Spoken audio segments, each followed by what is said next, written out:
ওরা বিচার চায় না, ওরা চায় চেয়ার। আমি মানুষের স্বার্থে এমনকি নিজে পদত্যাগ করতেও রাজি আছি। अभी आपने पश्चिम बंगाल की मुख्यमंत्री ममता बनर्जी को सुना। सूबे की मुखिया कह रही हैं कि उन्हें कुर्सी की लालच नहीं है, वो इंसाफ चाहती हैं। लेकिन जो लोग उनकी सरकार का अपमान कर रहे हैं उन्हें न्याय नहीं कुर्सी चाहिए। आखिर क्यों ममता बनर्जी इस्तीफे की बात कह रही हैं, या फिर राज्य के राज्यपाल ने क्यों सीएम के बहिष्कार की बात कह दी? इन सवालों के जड़ में है कोलकाता के आरजीकर मेडिकल कॉलेज अस्पताल में एक जूनियर डॉक्टर के साथ रेप और उसके बाद हत्या की वारदात। इस घटना के बाद बीते 1 महीने से कोलकाता में डॉक्टर्स का प्रोटेस्ट चल रहा है। बीजेपी लगातार ममता सरकार पर निशाना साध रही है, राज्यपाल तक के बयान आ रहे हैं। इस वीडियो में पश्चिम बंगाल से इंडिया टुडे मैगजीन से जुड़े अकरमय दत्ता मजूमदार की रिपोर्ट के जरिए समझेंगे कि कैसे आरजीकर का मामला ममता सरकार के लिए एक मुश्किल घड़ी बन बैठा है।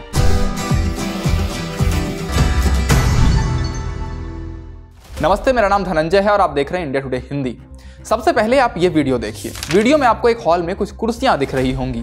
एक सभा की तैयारी सा माहौल है। सदारत फरमाने के अंदाज में खुद ममता बनर्जी बैठी हैं, साथ में एक और महिला दिखती है। बाकी 20 कुर्सियां खाली पड़ी हैं। दरअसल ये कोलकाता में प्रोटेस्ट कर रहे जूनियर डॉक्टर्स के साथ सरकार की बातचीत के लिए बिठाया गया इंतजाम था, लेकिन जूनियर डॉक्टर इस बातचीत में नहीं पहुंचे क्योंकि आंदोलनकारियों का कहना है कि बातचीत के लिए 4 शर्तें हैं। पहली शर्त, सरकार के साथ बैठक में कम से कम 30 प्रतिनिधियों के जाने की अनुमति मिले, क्योंकि इस आंदोलन में राज्य के सभी 26 मेडिकल कॉलेजों के प्रतिनिधि शामिल हैं। दूसरी शर्त, बैठक का लाइव टेलीकास्ट करना होगा।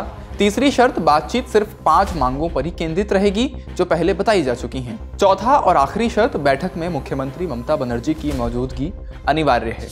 जूनियर डॉक्टर्स की आखिरी मांग तो पूरी लगती है, क्योंकि खुद ममता बनर्जी ही बातचीत करने पहुंची थी। हालांकि ये बातचीत नहीं हो सकी। इस बीच आया पश्चिम बंगाल के राज्यपाल सीवी आनंद बोस का बयान। आप पहले वो सुनिए। मैं मुख्यमंत्री का सामाजिक बहिष्करण करूंगा। सामाजिक बहिष्करण, social boycott of the chief minister.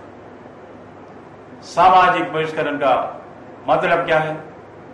मैं मुख्यमंत्री के साथ कोई सार्वजनिक मंच साझा नहीं करूंगा।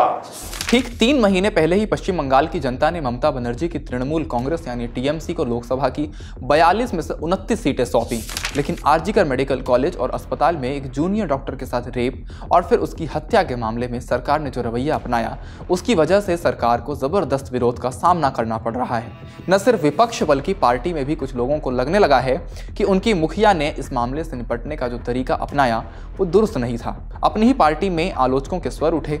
विरोधी बीजेपी ने कई प्रदर्शन किए, जनता सड़क पर उतर गई। डॉक्टर तो 1 महीने से आंदोलन कर ही रहे हैं। विरोध से निपटने और जनता का भरोसा दोबारा जीतने के लिए टीएमसी ने 3 तरफा रणनीति अख्तियार की।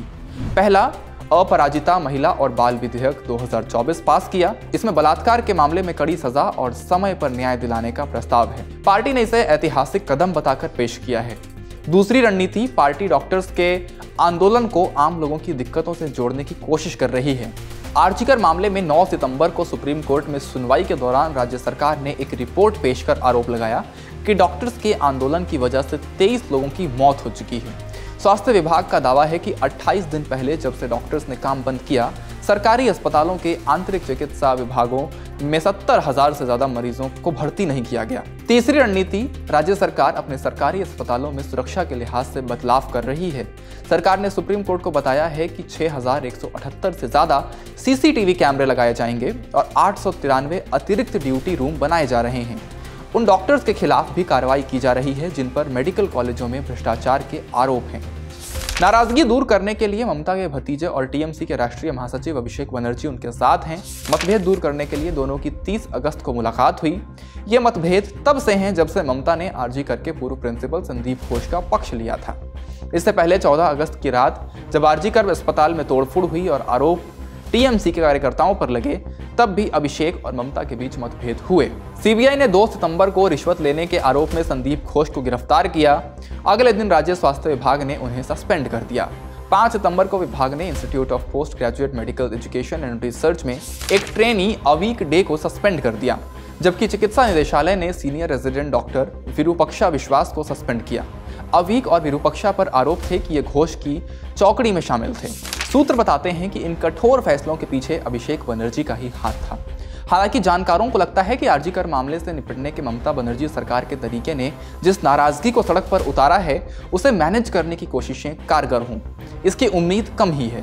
राज्य में 2026 के विधानसभा चुनाव से पहले कोई बड़ा चुनाव नहीं है। ऐसे में टीएमसी हो सकता है कि जनता के सबसे बुरे गुस्से से फिर भी बची रहे। अपनी साख फिर से बहाल करने के लिए ममता बनर्जी के पास 1 साल से ज़्यादा का समय है। थोड़े समय के लिए उनकी पार्टी को उम्मीद है कि दुर्गा पूजा के त्योहारों से लोगों की नाराजगी कुछ हद तक कम करने में मदद मिलेगी, जिसमें फिलहाल बंगाल डूबा हुआ है। आरजीकर मामले और उसके बाद डॉक्टरों की हड़ताल पर ममता बनर्जी ने जो रवैया अपनाया, उस पर आपकी क्या राय है, कमेंट बॉक्स में हमें ज़रूर बताएं।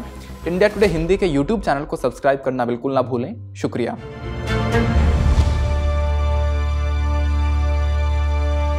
इसी तरह की तसल्ली से भरी हुई एक्सक्लूसिव रिपोर्ट्स देखने के लिए सब्सक्राइब करें इंडिया टुडे हिंदी का यूट्यूब चैनल और बेल आइकन जरूर प्रेस करें ताकि वीडियो अपलोड होते ही आपको खबर हो जाए।